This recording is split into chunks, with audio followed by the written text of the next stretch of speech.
Tadi ada yang menghentikan rekaman. Ya, jangan dihentikan ya. Kembali.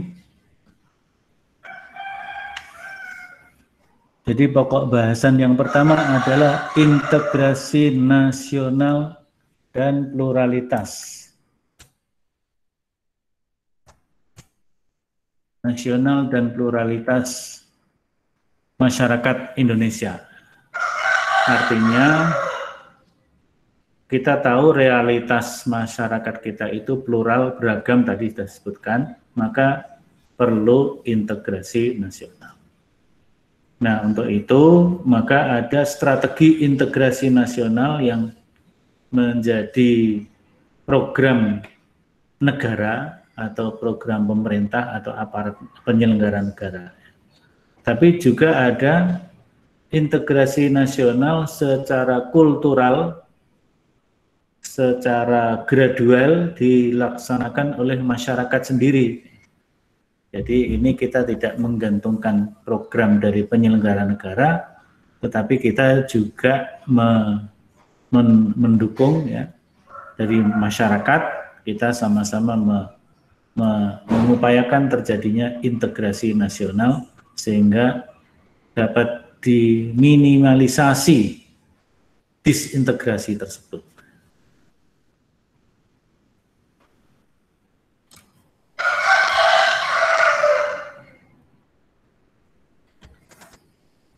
Nah, yang pertama integrasi nasional dan pluralitas masyarakat Indonesia. Ini ada sub-subnya lagi. Yang pertama adalah pengertian integrasi nasional. Nanti silakan dicari beberapa definisi. Yang lainnya tentu sangat banyak ya. Pengertian integrasi nasional itu apa? Di antaranya di sini disebutkan oleh Safruddin Bahar, yaitu upaya menyatukan seluruh unsur suatu bangsa dengan pemerintah dan wilayahnya. Jadi ada menyatukan unsur-unsur masyarakatnya, tapi juga menyatukan unsur-unsur yang ada di dalam masyarakat dengan pemerintah atau dengan penyelenggara negara dan juga dengan wilayahnya. Kalau wilayah berarti ada unsur geografisnya. Ada juga didefinisikan penyatuan bangsa-bangsa yang berbeda, mungkin dalam konteks kita suku-suku bangsa yang berbeda, dari suatu masyarakat menjadi suatu keseluruhan yang lebih utuh. Sehingga kita dengan berbagai macam suku, bangsa, etnis itu menjadi masyarakat baru, bangsa baru, yaitu Indonesia, yang bisa utuh dan menyatu. Nah, menjadi satu keluarga bangsa Indonesia. Tentu di sini peran agama dalam hal ini Islam sangat penting ya. Islam sebagai mayoritas, agama mayoritas akan menjadi unsur perekat, unsur pembentuk integrasi nasional itu. Ya sebagai contoh ya yang terjadi di kampus kita tercinta UMS ini, di Muhammadiyah itu ya. Muhammadiyah sebagai sebuah organisasi yang menasional bahkan mendunia sekarang ini, itu juga menjadi unsur perekat bagi integrasi nasional bangsa kita.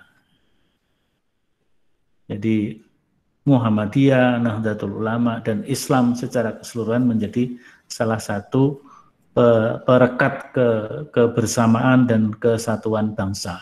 Ini tidak bisa dipungkiri, itu harus diakui oleh semuanya. Nah, maka kalau Menteri Pendidikan kemarin menyusun peta jalan pendidikan itu mengabaikan pendidikan agama, mengabaikan unsur agama, itu sangat berbahaya. Dan oleh karena itu Muhammadiyah mengingatkan, memberi kritik dan peringatan cukup keras kepada Menteri Pendidikan Nasional yang kemudian disusul oleh Majelis Ulama dengan memberikan tausiah keagamaan agar unsur agama tetap menjadi bagian integral dari program pendidikan nasional. Karena Undang-Undang Dasar Negara jelas sekali, Undang-Undang Dasar 45, negara, jadi dasar negara Indonesia menurut Undang-Undang Dasar 45 adalah ketuhanan yang Maha Esa. Negara berdasar ketuhanan yang Maha Esa. Bahkan penyebutan dasar negara Indonesia adalah Pancasila itu malah tidak ada konstitusinya.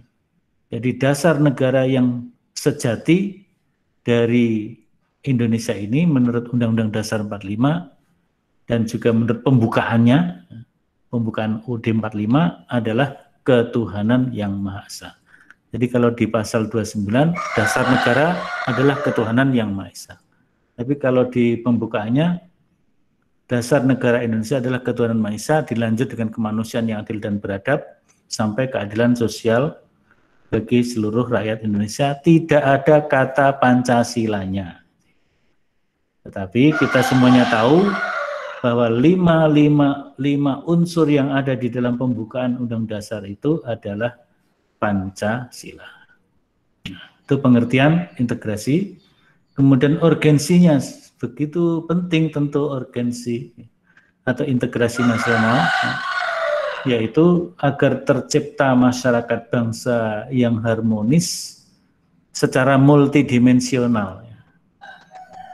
Karena kita memang potensinya sangat beragam juga, ya. Ada etnis, ada bahasa, ada agama. Itu kalau tidak dirawat dengan baik akan berpotensi sebaliknya menjadi disintegrasi bangsa. Yang berikutnya, pluralitas masyarakat Indonesia sebagai sebuah kenyataan yang tidak bisa dipungkiri.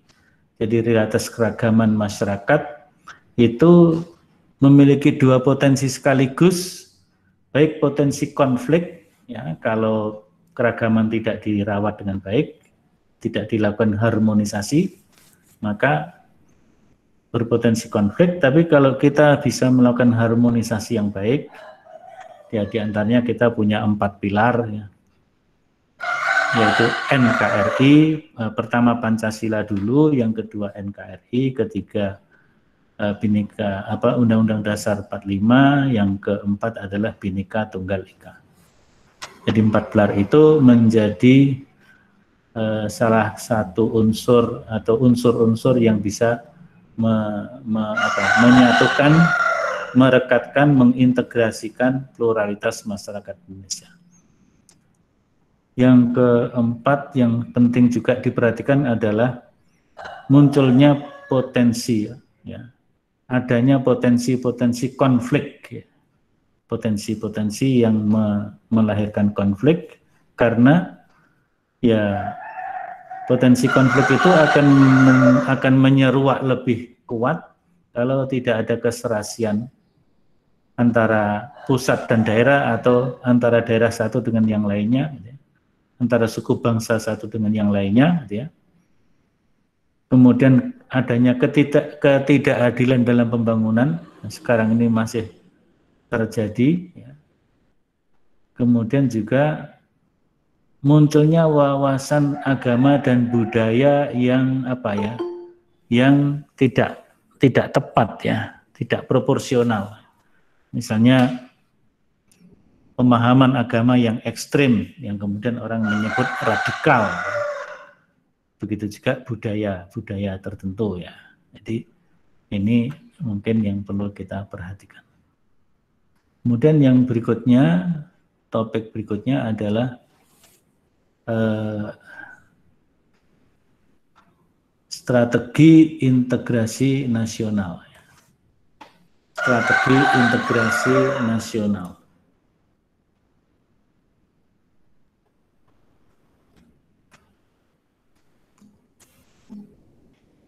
Strategi integrasi nasional ada 3. Ya. Yang pertama adalah asimilasi. Asimilasi itu mungkin Anda sudah pernah dengar, ya.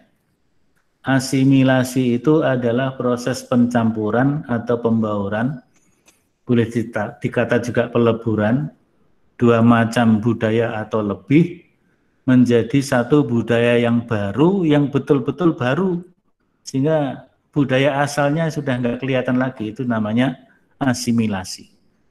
Ini hanya bisa untuk kebudayaan, hanya bisa untuk kebudayaan. Agama nggak bisa, agama nggak bisa diasimilasi. Jadi nanti harus ada pemahaman, ya. Yang bisa diasimilasi adalah kebudayaan, bukan agama. Yang kedua, akulturasi, pencampuran. Ini pencampuran, ya, pencampuran. Pencampuran atau kombinasi dua budaya. Kombinasi dua budaya atau lebih, kemudian memunculkan budaya baru, tetapi ciri budaya asal masih tampak dalam budaya baru tersebut. Ya, ini nanti bisa dicari contoh-contohnya apa. Jadi ini percampuran, tapi budaya asal masih ada. Ini juga tidak bisa untuk agama, bisanya untuk budaya juga, ya, budaya. Jadi tidak bisa modifikasi. Kalau yang asimilasi itu modifikasi penuh. Kalau yang akulturasi itu modifikasi sebagian, sehingga unsur-unsur tertentu dari asal budaya asal masih tampak. Nah, yang bisa untuk agama adalah strategi pluralis, yaitu penguatan wawasan dan paham yang menghargai adanya perbedaan dan keragaman budaya juga agama. Terutama agama, ya, agama ini tidak bisa dicampur, tidak bisa dilebur, ya. Jadi di sini penguatan saling menghargai, saling menghormati, bertoleransi, karena unsur-unsur tertentu dalam budaya dan juga dalam agama, tentunya agama tidak hanya unsur-unsur tertentu, bahkan keseluruhan konsep agama tidak bisa dilebur atau dicampur. Nggak bisa kita mencampur Kristen dengan Islam, dengan Hindu, dengan Buddha, nggak bisa dicampur. Ya, itu harus sendiri-sendiri. Maka asimilasi agama dalam bentuk ucapan salam itu harusnya kita hindari. Ini yang harus dipahami oleh para pejabat kita juga. Kadang-kadang pejabat negara itu nggak paham. Agama dianggap sama dengan budaya, sehingga bisa diasimilasi atau bisa diakulturasi. Agama tidak bisa, tegas, ya. Kalau mahasiswa ilmu Al-Quran harus jelas, harus tegas, ya. Agama tidak bisa diasimilasi atau akulturasi, bisanya dilakukan pluralisasi atau pluralis, ya. Maka di situ yang bisa dilakukan dengan strategi pluralis itu menghargai keragaman. Karena tadi tidak bisa dilebur, dicampur, tidak bisa. Maka yang muncul adalah, yang bisa dilakukan adalah proses dan sikap toleransi. Saling, bukan saling, ya, saling menghargai dalam hal yang bisa kita lakukan, saling menghargai, menghormati, atau setidaknya adalah memberi kebebasan. Jadi kalau masalah akidah kan kita juga nggak bisa menghormati atau menghargai. Karena kalau kita menghargai akidah orang lain berarti kita ikut mendukung akidah yang lain yang padahal berbeda dengan akidah kita. Ya, yang bisa adalah lakum dinukum waliyadin, kan gitu. Lakum dinukum waliyadin, bagimu agamamu, bagiku agamaku. Ya, silahkan kamu beribadah sesuai keyakinan agamamu, aku beribadah sesuai dengan keyakinan agamaku. Maka la a'budu ma ta'budun wala ana abidum ma abatum wala antum abiduna ma a'bud lakum dinukum waliyadin. Dan juga la ikraha fiddin juga. Sehingga kalau ada yang memprogramkan dan menggelorakan, mempromosikan salam menjadi akulturasi, ya. Jadi assalamualaikumnya iya, shalomnya iya, salam sejahtera bagi kita semua, itu kalau itu mungkin masih oke lah ya, karena itu bahasa Indonesia. Mungkin bisa dikatakan terjemahan dari assalamualaikum. Tapi kalau shalom, kemudian Om Swastiastu, salam apa? Namo Buddhaya, salam kebajikan. Nah, itu mahasiswa Fakultas Agama Islam harus paham, itu tidak boleh dilakukan. Karena itu merupakan akulturasi agama. Kalau akulturasi agama menjadi agama apa? Agama hybrid baru. Nah, itu namanya sinkretis. Sinkretis sama dengan kemusyrikan, ya. Sama dengan kemusyrikan. Nah, ini mudah-mudahan ini kan kita rekam supaya nanti kita sampaikan kepada yang lain, ya. Tidak hanya kelas ini. Kita sampaikan kepada yang lain agar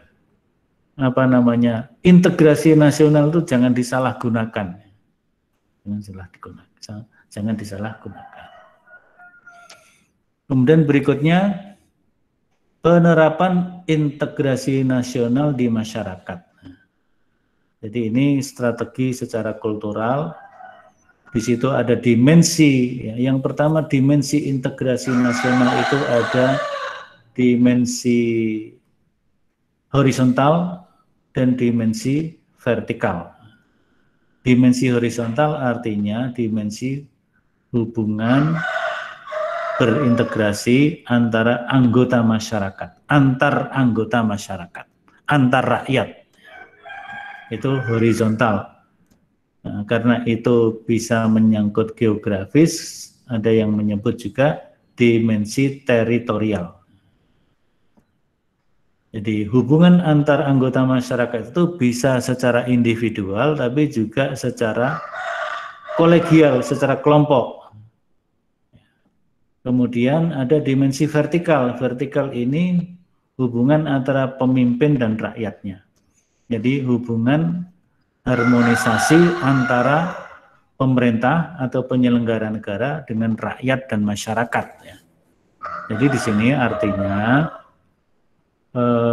pemerintah harus memiliki kemauan politik atau political will untuk menyapa masyarakat dengan baik.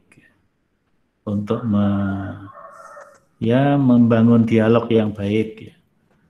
Sehingga pemerintah harus terbuka. Akhir-akhir ini kita lihat munculnya ketidakterbukaan juga di kalangan pemerintah penyelenggara negara. Seperti kemarin Habib Rizik Syihab misalnya, Ustadz Habib Rizik Syihab itu kan menawarkan adanya dialog, ya, dialog dengan pemerintah, ya. Tetapi justru pemerintah tidak menanggapi dengan baik, yang terjadi malah dalam tanda petik banyak orang mengatakan mengkriminalisasi, sehingga ya tidak terjadi dialog. Ini kita sayangkan, ya. Itu jadi dimensi vertikalnya ada kelemahan di satu sisi. Maka ini tidak boleh terjadi mestinya, ya. Kemudian yang berikutnya, mewujudkan integrasi nasional Indonesia. Ya, konsep-konsepnya macam-macam. Kalau dari segi perundang-undangan negara, ada yang tadi kita sebut 4 pilar, ya. Ada konstitusi yang lainnya, juga ada bentuk-bentuk model-model multikulturalisme. Artinya ini bagaimana pengembangan teori-teorinya, teori multikulturalisme dalam pendidikan, dalam mungkin wawasan kebangsaan, ya. Multikultural karena memang bangsa Indonesia memiliki potensi realitas pluralitas tadi pluralitas masyarakat termasuk pluralitas dalam budaya. Sehingga kalau ada wawasan multikulturalisme yang baik, hal-hal yang bisa diasimilasi atau diakulturasi ya kita lakukan, tetapi yang tidak bisa ya jangan dipaksakan untuk diasimilasi atau diakulturasi. Ya dengan pluralisasi tadi ya. Jadi tetap menghargai keragaman yang ada. Dengan begitu insya Allah integrasi nasional bisa diwujudkan dengan sebaik-baiknya. Ini saya kira pokok-pokok yang penting ya, yang dapat saya sampaikan. Selanjutnya di dalam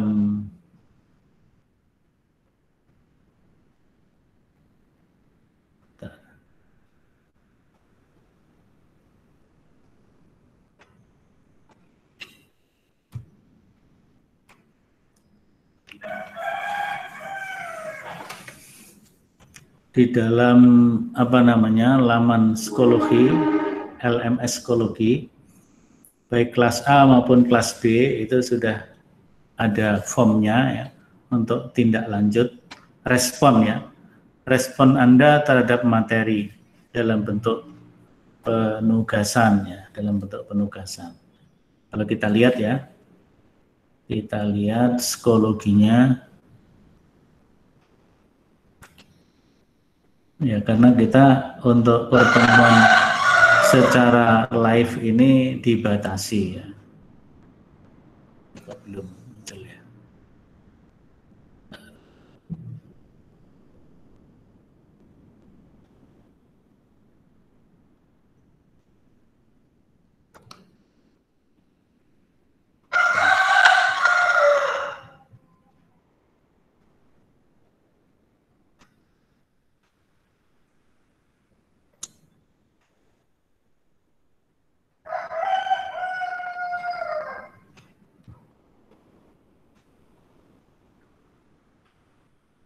Enggak bisa muncul ya.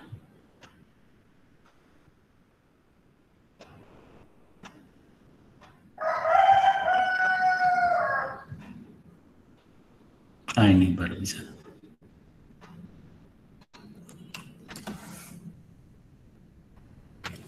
Nah, di dalam psikologi ini ada materi kuliah dalam bentuk video yang disampaikan oleh Profesor Dr. Dasim Budimansyah.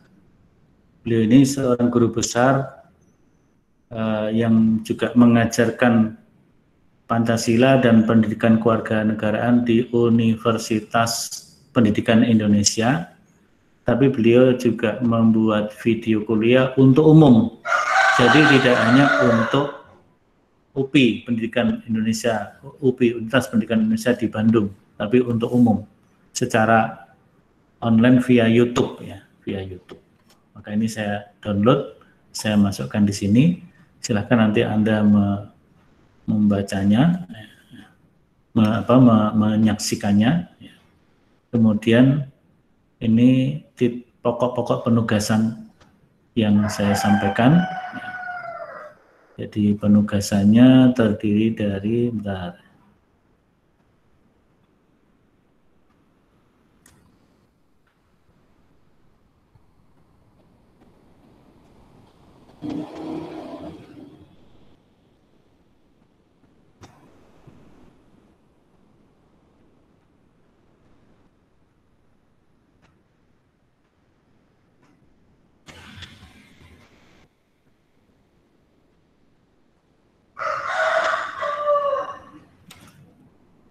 kalau depannya mirip ya.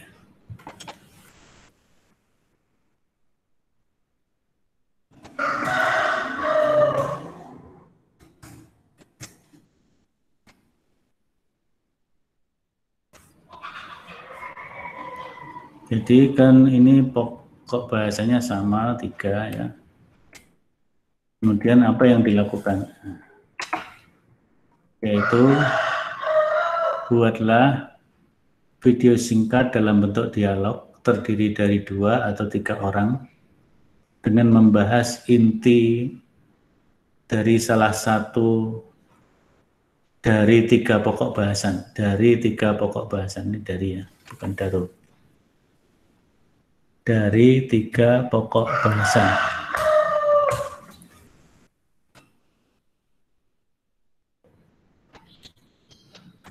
Jadi boleh 2 orang, boleh 3 orang, boleh dalam satu tempat, boleh antar tempat ya.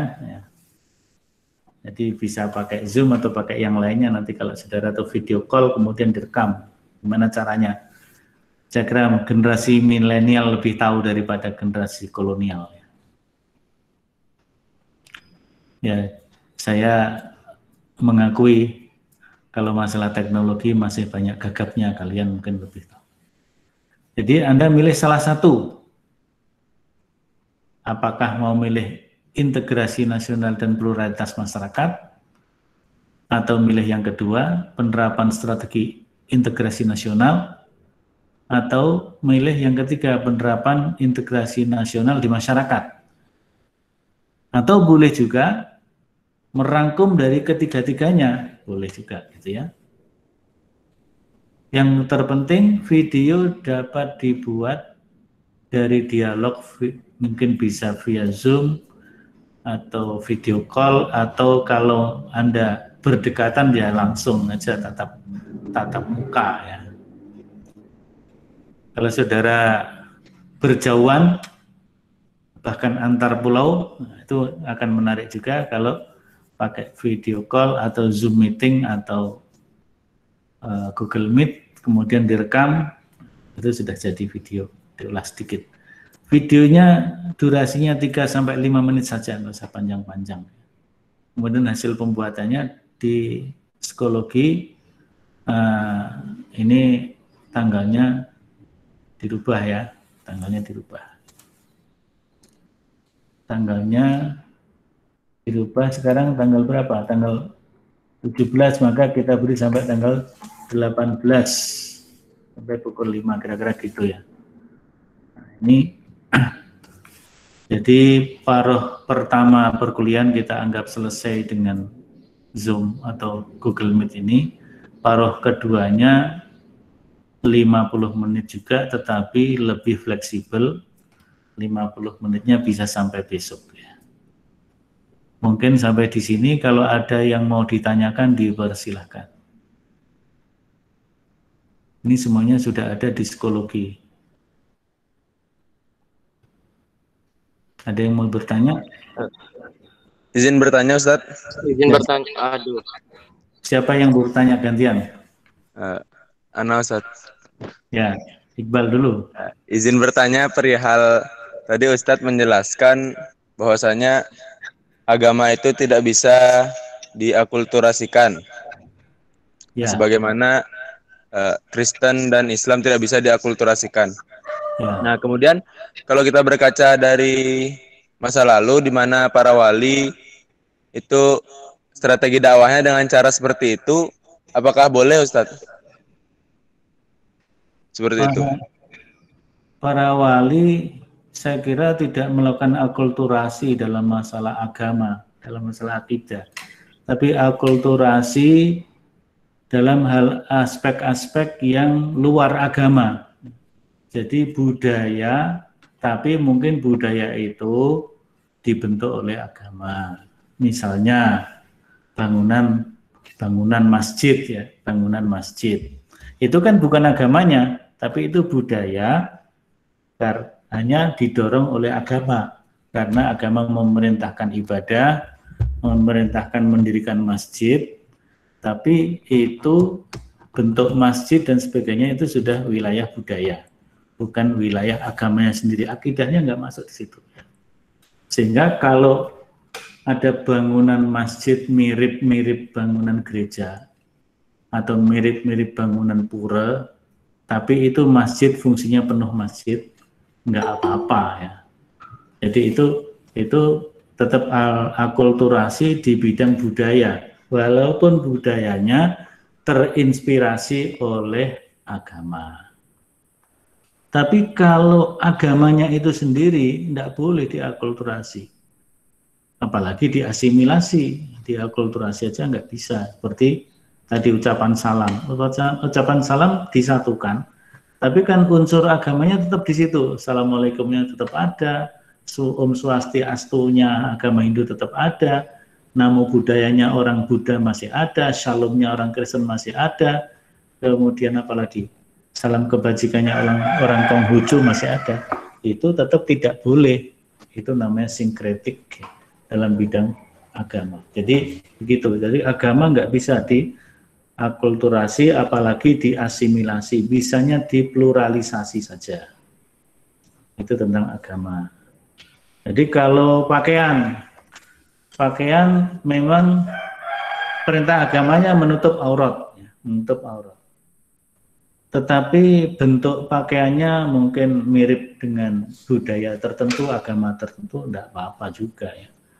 Jadi baju koko ini kan bukan pakaian ciri khas Islam. Baju koko itu kan aslinya Cino ya, pakaian Cino. Ya. Baju koko pakaian Cino. Begitu juga abaya itu, baju-baju abaya itu tradisi Cina. Jepang juga pakai abaya untuk ibu-ibu. Jadi kalau itu akulturasi seperti itu tidak masalah, tapi kan aturan pokoknya kalau dari sudut agama menutup auratnya oke, kan begitu. Nah, jadi itu sudah tidak masuk kepada ibadah mahdohnya atau akidahnya, tapi itu sudah produk budaya yang mungkin diinspirasi oleh sebuah agama. Agama memerintahkan tutup aurat. Standar tutup aurat itu pakaiannya relatif longgar, tebal, tidak ketat, tidak tipis, kan begitu. Nah, ada budaya tertentu yang mirip itu ya. Kalau sama di situ, itu bisa akulturasi dalam masalah pakaian bisa. Tapi standarnya tetap menutup aurat. Jadi itu tidak masuk kepada inti agama, tidak masuk pada inti. Kalau inti agama nggak bisa diasimilasi, diakulturasi. Itu Mas Iqbal. Tadi Nasirul Sunnah. Boleh kasih feedback nggak Ustaz? Boleh. Tadi saya lupa ngasih contoh. Kalau misalnya saya tarik ke contoh yang lebih spesifik, di Lombok itu ada namanya sholat waktu telu. Jadi orang Islam yang di Lombok tuh ada kayak sekelompok orang, dia sholat 3 waktu, di pagi, tengah siang, sama waktu hampir maghrib. Nah, ketiga waktu itu kalau diteliti adalah waktu ibadahnya umat Hindu. Nah itu diakulturasi oleh entah siapa, kemudian menghasilkan sholat yang 3 waktu itu. Sholat di waktu pagi, kemudian sholat di tengah siang, kemudian di waktu hampir maghrib itu. Nah itu bagaimana Ustaz? Nah itu kan apa namanya menghilangkan apa pelaksanaan sholat 5 waktu apa enggak? Zuhur, asar, maghrib, isya, subuhnya tetap dilaksanakan apa enggak? Gimana Mas Iqbal? Kayaknya kalau kemarin saya baca di majalah itu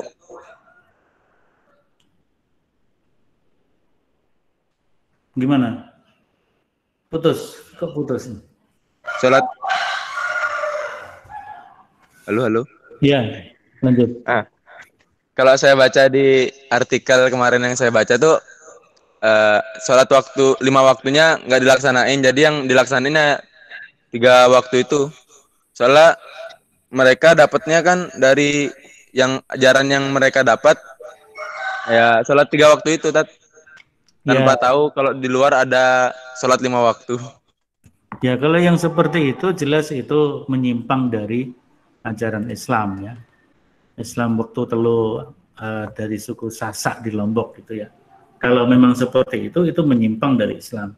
Sehingga itu harus didakwai, kita dakwai. Kalau misalnya waktu telu itu dimaknai zikir pagi, zikir siang, zikir sore, kemudian sholat 5 dilaksanakan, sholat sunnah yang lain tetap terlaksana, tapi mentradisikan zikir pagi, zikir siang, zikir malam atau sore, saya kira itu tidak mengapa, karena syariah pokoknya tetap terlaksana, tambahannya selama tidak mengarah kepada kebid'ahan, juga nggak masalah. Zikir pagi, zikir siang, zikir sore itu memang ada tuntunannya, gitu ya. Jadi kalau arahnya ke sana, gitu. Tapi saya juga pernah membaca Islam waktu telu yang disaksak itu bukan berarti waktu sholatnya 3 waktu. Waktu telu itu manusia itu ada waktu lahir, waktu hidup sampai dewasa, dan ada waktu mati. Jadi memperhatikan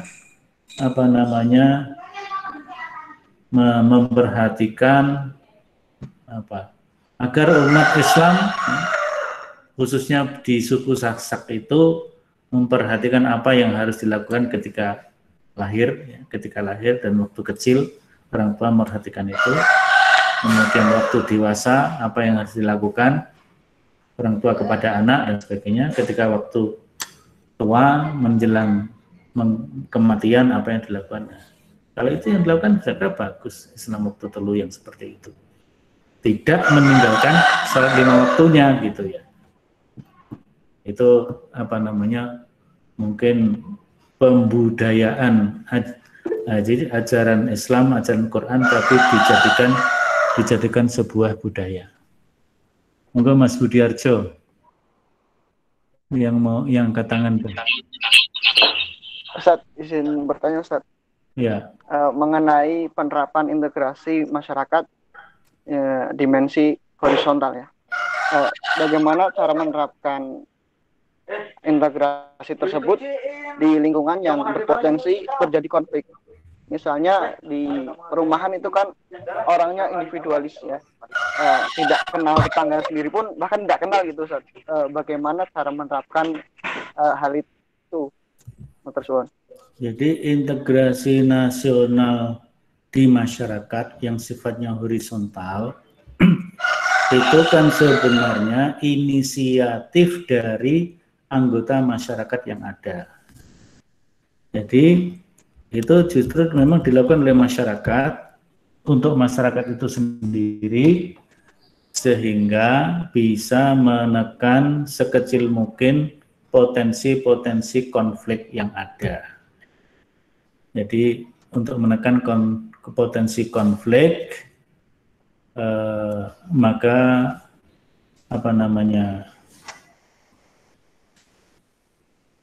masyarakat berinisiasi mungkin lewat rukun tetangga dan sebagainya. Jadi monggo itu maka peran para pemimpin masyarakat ya, pemimpin adat, pemimpin agama itu sangat penting untuk merekatkan antar unsur-unsur dari masyarakat yang ada tersebut. Jadi yang dimaksud horizontal itu ya antar masyarakat itu sendiri, baik secara individual maupun secara kolegial, secara kelompok, tidak menggantungkan kepada negara atau kepada pemerintah. Tapi kalau yang vertikal tadi, peran negara, peran aparat negara itu sangat penting karena itu kan vertikal. Masih ada lagi? Tambahan Ustaz. Ya. Ini menyampaikan dari Mas Zidan Fauzi Al-Farisi. Mohon izin bertanya Ustaz. Ya. Bagaimana ucapan salam baca dulu. Sebagai pemimpin daerah atau bahkan presiden ketika berpidato dan sebagainya harus mengucapkan salam ya. Salamnya kan biasanya itu menyeluruh Ustaz. Kalau tidak diucapkan atau kita hanya salam Islam saja itu kan akan menjadi semacam pandangan tersendiri di masyarakatnya itu, atau masyarakat berpendapat bahwa itu pemimpin tidak intoleran gitu. Itu bagaimana, Ustaz? Mohon dijelaskan. Ya itu yang harus diluruskan pemahaman seperti itu ya. Jadi dulu zaman Bung Karno nggak ada masalah. Bung Karno sebagai seorang Muslim, tokoh nasional, beliau mengucapkan salam ya hanya assalamualaikum, nggak ada masalah. Mungkin kalau Pak Harto juga sama, tidak ada, bahkan nggak ada istilah salam sejahtera bagi kita semua, juga nggak ada masalah. Baru muncul ada salam sejahtera bagi kita semuanya itu kan zaman SBY ya. SBY menambahkan itu mungkin, nah, kalau itu kan sebagai terjemahan salam sejahtera bagi kita semua mungkin masih oke, karena itu bukan berdasar dari agama tertentu. Nah, jadi umat Islam kalau mengucapkan salam di depannya ada unsur Islamnya dan yang lain-lainnya, yang dikedepankan salam Islam saja tidak apa-apa, tapi mau ditambahkan salam sejahtera untuk kita semuanya bagi yang beragama lain itu nggak masalah ya. Nah, tapi yang jadi masalah ketika dicampur salam itu ada assalamualaikum tambah salam tambah Om Swastiastu ditambah salam kebajikan, namo buddhaya. Nah, itu yang jadi masalah. Yang ini harus kita dakwahkan terus. Kita dakwahkan terus bahwa itu tidak berimplikasi kepada integrasi nasional, justru memunculkan konflik ya. Karena banyak pihak-pihak tertentu baik di dalam internal Islam, di kalangan non-Muslim mungkin yang memiliki kedisiplinan dalam memegangi ajaran agama merasa tidak nyaman dengan ucapan seperti itu.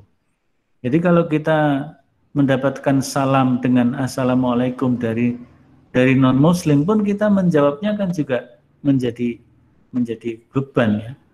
Karena tapi kita sudah ada tuntunan kalau non-Muslim mengucapkan assalamualaikum kepada kita, jawab kita waalaikum, waalaikum. Hanya waalaikum saja, itu sudah ada tuntunannya. Tapi kan misalnya kita lakukan itu kan juga seolah-olah kok ini ya.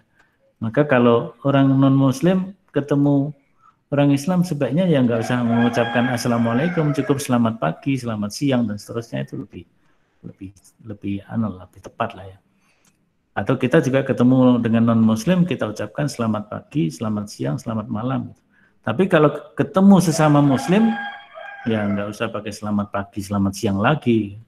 Langsung assalamualaikum, jawabnya waalaikumsalam gitu. Saya sering juga itu. Sesama Muslim kok mengucapkan kepada saudaranya selamat pagi, selamat siang. Nah, itu kan tidak melaksanakan sunnah Rasul ya. Tidak melaksanakan syariat dan sunnah Rasul. Sunnahnya kita ucapkan salam, assalamualaikum. Mengucapkan salam yang mendahului salam itu hukumnya sunnah, yang menjawab hukumnya wajib. Tapi kalau selamat pagi, selamat siang sama Muslim nggak ada nilainya sama sekali ya. Nggak ada nilai dari segi agama. Mungkin dari segi sosial ada sedikit nilai, tapi kecil sekali ya. Saya kira gitu ya. Mungkin cukup ya. Ya, tadi Nasrul Sunnah apa? Nasrul Sunnah mau tanya apa? Tentang integritas. Ya apa? Integrasi bukan integritas. Integrasi. Mohon maaf. Tadi penangkapan saya bahwasannya Islam itu menjadi salah satu unsur atau unsur besar perekat integritas dalam integritas Indonesia atau integritas nasional. Karena tadi antum menyebutkan itu, saya ingat karena Islam adalah mayoritas di Indonesia. Lalu kira-kira unsur apa lagi yang menjadi integritas di Indonesia ini? Dan apa dasar dari bahwasanya Islam itu sebagai perekat utama integritas Indonesia? Terima kasih, Ustaz. Ya, jadi yang pertama tadi saya sampaikan karena mayoritas penduduk Indonesia itu beragama Islam, maka otomatis agama Islam menjadi unsur perekat utama bagi kesatuan dan persatuan bangsa Indonesia. Dan apalagi ajaran Islam itu memberikan perhatian dalam hubungan antar manusia juga ya. Hubungan antar manusia yang berbeda akidah, yang berbeda agama itu juga diperintahkan untuk menjalin harmoni sosial. Misalnya dalam surat Al-Mumtahanah ayat 89 gitu ya. Dan ayat-ayat yang lain adalah ikraha fiddin ya. Ada lakum dinukum waliyadin, yang itu tidak muncul atau tidak sebegitu kuat di agama-agama yang lain, Misalnya kalau di Kristen itu mereka lebih mengedepankan extra ecclesiam nola salus ya. Di luar gereja tidak ada keselamatan, itu yang diutamakan, tapi harmoni sosial tidak begitu nampak. Meskipun mereka mengajarkan cinta kasih, tapi cinta kasih untuk sesama mereka. Sementara kepada yang di luar mereka tidak dilakukan yang proporsional, kira-kira begitu. Jadi ya kita melihat realitas Islam sebagai penduduk terbesar mayoritas, sehingga memang betul secara realitas menjadi perekat. Muhammadiyah sendiri juga menjadi perekat karena Muhammadiyah sebagai gerakan Islam yang terbuka ya. Bahkan di daerah-daerah minoritas Muslim, Muhammadiyah memberikan sarana prasarana pendidikan kepada masyarakat di luar Islam. Kita buktikan Universitas Muhammadiyah Sorong itu 70% mahasiswanya non-muslim. Kupang 80% mahasiswanya non-muslim.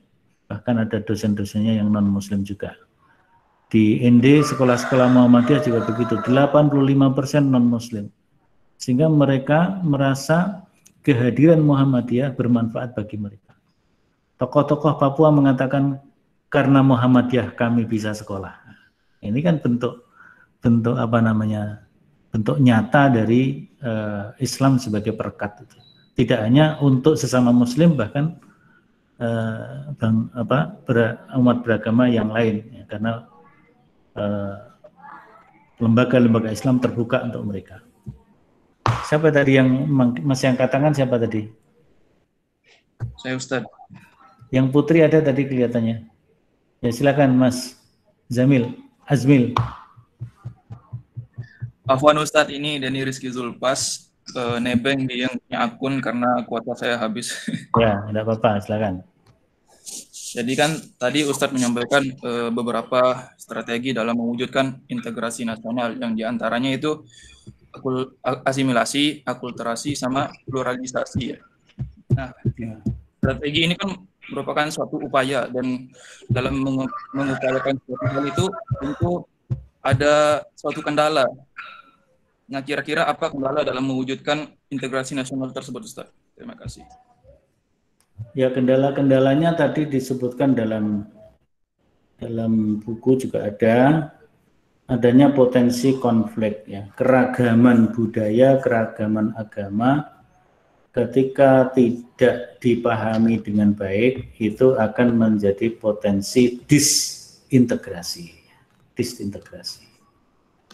Makanya pemahaman agama juga harus proporsional ya.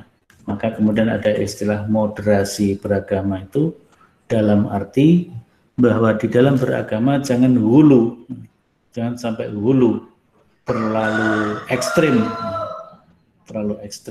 radikal, sehingga ketika hulu menganggap orang yang di luar agamanya harus diperangi, harus dianggap kafir, yang dianggap musuh harus diperangi, bahkan harus dimusnahkan. Nah, itu pemahaman yang salah. Islam tidak mengajarkan begitu, mungkin agama-agama lain juga begitu. Jadi wawasan yang seperti itu atau primordialisme etnis tertentu yang tidak dipahami dengan baik secara proporsional, maka itu akan menjadi kendala-kendala integrasi nasional. Tapi kalau bisa dikembangkan yang baik, mungkin para ulama dan tokoh agama mendukung untuk mendidik umatnya masing-masing agar memahami agama secara proporsional, tidak mencampur adukkan agama satu dengan yang lainnya, dan seterusnya, insya Allah integrasi itu akan bisa terawat dengan baik. Saya kira begitu ya untuk perkuliahan kita hari ini. Sudah 1 jam, harusnya hanya 50 menit saja. Kita cukupkan. Presensi sudah ada di psikologi. Nah, nanti tinggal diklik di sana, diisi, dan seterusnya. Tugas-tugasnya silahkan secepat-cepatnya hari ini, kalau diperpanjang sampai besok sore, insya Allah masih bisa. Saya kira begitu ya. Kita akhiri dengan baca hamdalah. Alhamdulillahirrahmanirrahim. Kalau masih ada pertanyaan bisa lewat psikologi atau lewat WA atau lewat Telegram. Terima kasih. Assalamualaikum warahmatullahi wabarakatuh. Waalaikumsalam warahmatullahi wabarakatuh. Syukran jazilan Ustaz.